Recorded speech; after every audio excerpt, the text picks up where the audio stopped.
អ្នកធ្វើបុណ្យតែងតែជួបទុក្ខរីឯអ្នកធ្វើបាបតែងតែជួបសុខមានន័យថាអ្នកដែលធ្វើបាបទាំងពួងនោះបាបមិនទាន់ហុចផលឲ្យគេរវល់តែសោយសុខនិងសេចក្តីបាបដែលគេបានប្រព្រឹត្តរីឯអ្នកសាងបុណ្យចេះតែជួបទុក្ខមានន័យថាបុណ្យនឹងមិនទាន់ហុចផលឲ្យតែបាបចាស់នឹងហុចផលមកហើយប៉ុន្តែកុំត្រេកអរនឹងសេចក្តីអាក្រក់អំពើដល់ស្មុគគ្រោករបស់ខ្លួនឯងពេកអី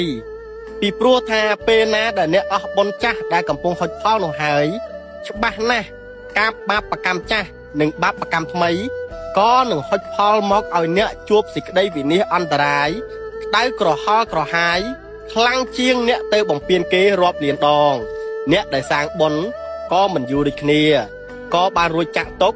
ហើយក៏ជួបតែសេចក្តីសុខចម្រើនការងាររីកចម្រើនព្រោះផលបុណ្យហុចផលដូចគ្នា